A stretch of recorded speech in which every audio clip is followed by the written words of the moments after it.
mapagpalang araw po sa ating lahat. Welcome back po sa ating 365 Daily Devotion with Pastor Russell Ocampo. So, ang topic po natin for today is loving relational at mayroon pa rin tayong patuloy pa rin tayo sa pagtalakay sa character sa mga Bible at syempre mayroon tayong concept na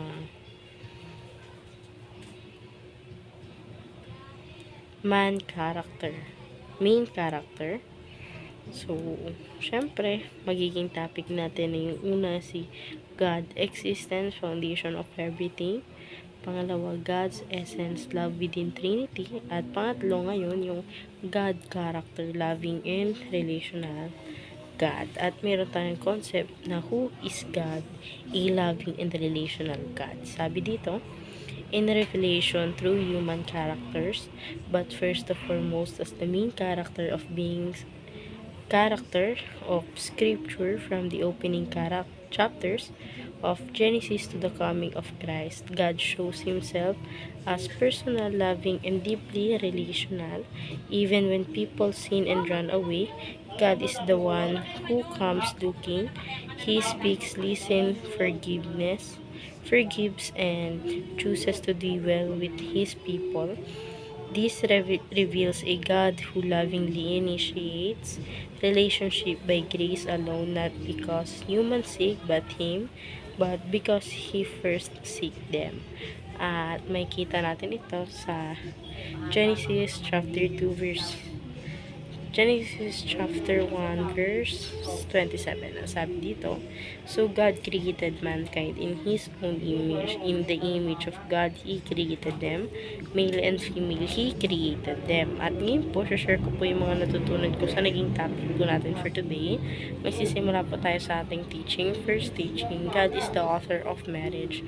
So, si Jesus, si God, sa Kanya, nagmula yung pakikipagkasal sa isang tao, na pakikipag-isa ang dibdib mo sa isang tao. Sa ating second teaching naman, God is the founder of the family. So, siya rin yung naging foundation ng isang pamilya dahil nga siya, si Jesus, binigay niya kay Mary at kay Joseph at naging isang buong pamilya sila. So, si God ang naging foundation ng isang bawat pamilya. Sa third teaching naman natin, God is the center of relationship. So, sa bawat relationship mo sa isang tao, mapakaibigan man o boyfriend, family mo, yung relationship nyo is ang sentro nun si God. So, dadako tayo sa ating application. First application, mirror the community of the Trinity. So, kailangan tinitignan mo yung community mo or binabase mo yung community mo. O dapat yung community mo is maging kagaya doon sa Trinity.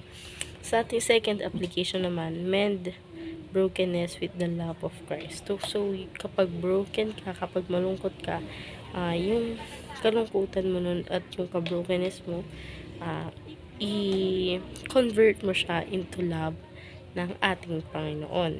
Sa ating third application naman, maintain a good centered relationship.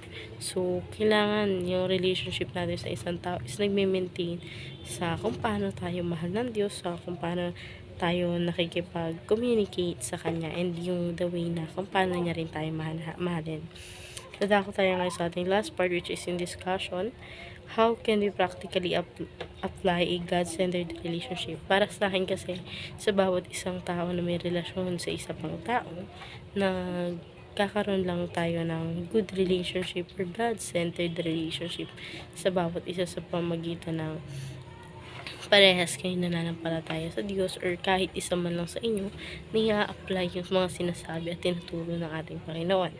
Sa ating alternative question, what have you learned from this devotion? Natutunan ko sa devotion natin ngayon na si Jesus dapat yung maging sentro ng buhay natin sa lahat ng bagay na ginagawa natin, even though sa relationship natin sa isang tao. So, sa ating second alternative question, how can you practically apply devotion? May apply ko sa sarili ko yung devotion natin ngayon sa pamagitan ng